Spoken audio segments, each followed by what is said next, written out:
Dans l'Évangile qu'on vient d'entendre, Jésus demande à ses disciples, parce que Jésus marchait avec ses disciples, à un moment donné, quand il arrive à Capharnaüm, chez lui, il dit « De quoi discutiez-vous en chemin? » Et l'Évangile nous dit que les disciples se taisaient parce qu'ils avaient discuté pour savoir c'était qui le plus grand, c'était qui le boss qui va devenir là-dedans.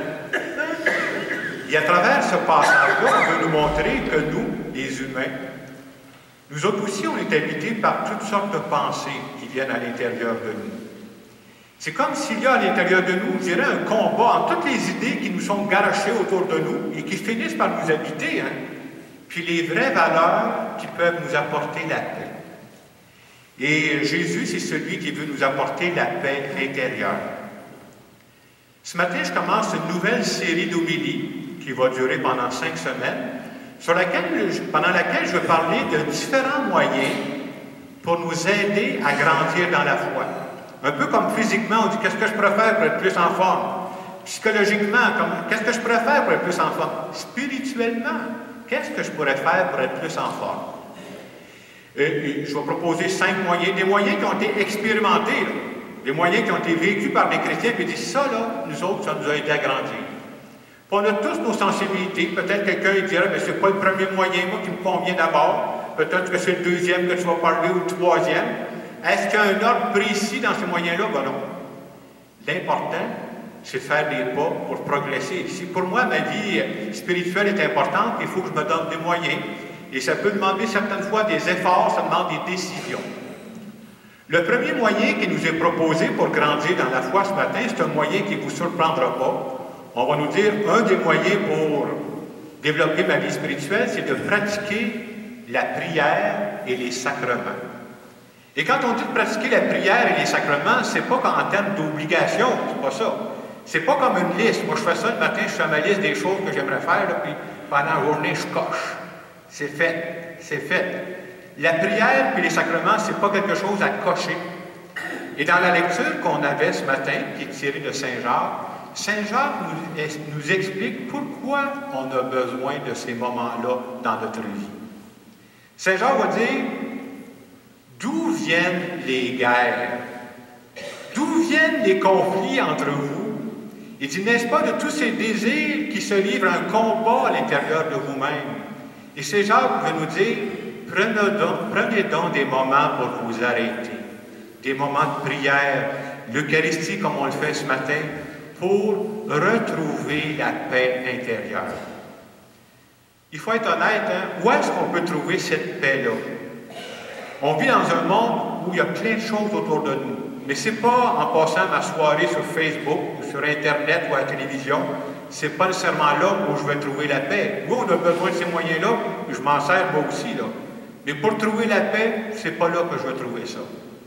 Il y a dans notre vie, nous croyons que nous sommes habités par une âme. Je ne suis pas juste un être physique, moi, là. J'ai une âme, et mon âme a besoin d'être nourrie. Mon âme a besoin d'un beau moment pour retrouver la paix. On peut le faire de différentes façons. À chaque fois qu'on prend un moment de prière, ça m'aide à descendre à un autre niveau. Quand on vit l'Eucharistie comme on le fait ce matin, ça nous aide aussi. Parfois, une belle lecture. Et comme je le disais tantôt, ce n'est pas en termes de légalisme ou ça, c'est de dire, j'en ai vraiment besoin pour équilibrer ma vie. Des gens, quand on parle de prière, souvent, puis on a tous fait cette expérience-là, si on a prié quelques fois dans notre vie, les gens vont me dire, ouais, mais des fois, moi, ma prière n'est pas exaucée, là. Comment ça marche, cette affaire-là? Et justement, Saint Jacques, dans la deuxième lecture qu'on a aujourd'hui, nous parle de la prière. Et il est assez direct quand il parle de Saint Jacques. Il va dire, vous n'obtenez rien parce que vous ne demandez pas. Vous savez, des fois, quand on a des sujets qui nous préoccupent, on fait tout, on essaie de tout régler, puis en dernier recours, si jamais ça ne marche pas, là, on va aller le voir. C'est comme Saint Jacques, il dit, il n'avait pas pensé de commencer par lui. Commencez par lui présenter ça, ce que vous vivez. Commencez par ça. Et Saint Jacques va même ajouter, vous ne recevez rien parce que vos demandes sont mauvaises. Qu'est-ce que Saint Jacques veut nous dire à travers ça? Il veut nous dire qu'on a toujours à purifier notre façon de prier. Ça veut dire que vous, comme moi, on est tous dans la même situation, là. Avec le temps, il y a des sujets dans ma vie qui deviennent tellement importants, que j'ai de la misère à prendre de la distance. C'est comme si je n'avais pas ça dans ma vie, ça ne marcherait pas. C'est moi qui suis convaincu de ça. La prière, ça sert à quoi? Principalement, je dirais, à deux choses. À prendre du recul, de la distance. C'est-tu vraiment ça dont j'ai besoin? Moi, je vois ça à courte vue, là. Puis la deuxième partie de la prière, c'est pour me brancher sur Dieu. Donc, un peu me détacher de mes sujets à moi, puis me rapprocher de Dieu. Et plus je vais m'approcher de Dieu, plus je vais faire confiance que lui, là, il sait plus que moi ce dont j'ai besoin. Moi, j'ai une vision à court terme. Lui, il voit à long terme. Est-ce que ça veut dire qu'une fois que j'ai prié, il faut que je me croise les deux bras, puis j'attends? Non, non, non. Ça, c'est pas la prière chrétienne. Oui, on a quelque chose à faire. Mais on a surtout à développer cette foi que Dieu fait tout concourir à notre bien. Ça veut dire quoi? Ça peut même vouloir dire que moi, je vis une expérience, puis apparemment, c'est un échec. Mais même à travers cet échec-là, je peux avoir quelque chose à apprendre. Et peut-être que dans 6 mois, dans 5 ans d'ici, je dis, hey, à ce moment-là de ma vie, il y a une porte qui s'est fermée, puis c'est bien correct que ça soit fermé, parce qu'il y avait une autre avenue qui arrivait dans ma vie. Ce matin, je me suis dit, je leur parle de prière, je leur parle d'Eucharistie. Quand ils vont partir de la messe, ils vont dire, Jacques, il y a Josiane avant, de quoi il a parlé au juste? Alors, je me suis dit, j'aime toujours vous donner une image, une comparaison. Moi, j'aime les images pour nous aider à comprendre à quoi ça sert la prière, à quoi ça sert l'Eucharistie qu'on vit. C'est une image que je vous donne. J'appelle ça la parabole des écouteurs. Il y a quelques années aux États-Unis, il y avait une publicité sur des écouteurs de très haute qualité. Des écouteurs comme j'en ai ici, qu'on se met sur les oreilles. Eux autres ne sont pas de très grande qualité parce qu'ils ne marchent plus. Là. Mais je vais vous montrer à quoi ça marche, les écouteurs.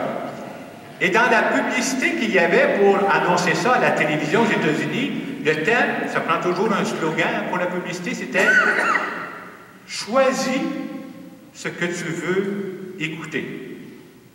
Et dans la publicité, il y avait toujours une vedette de sport. Par exemple, je pourrais dire, il prenait à un moment donné, je ne sais pas, un joueur de baseball. Vous prenez un joueur de baseball qui s'en va jouer une partie dans une ville adverse.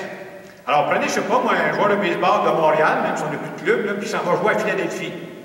Vous savez ce qu'ils font, les gens de Philadelphie, quand ils voient rentrer les joueurs de Montréal sur le terrain? Qu'est-ce qu'ils font? Ils vont le mettre à la huée. Ils vont crier après. Pourquoi ils font ça? Pour le déconcentrer.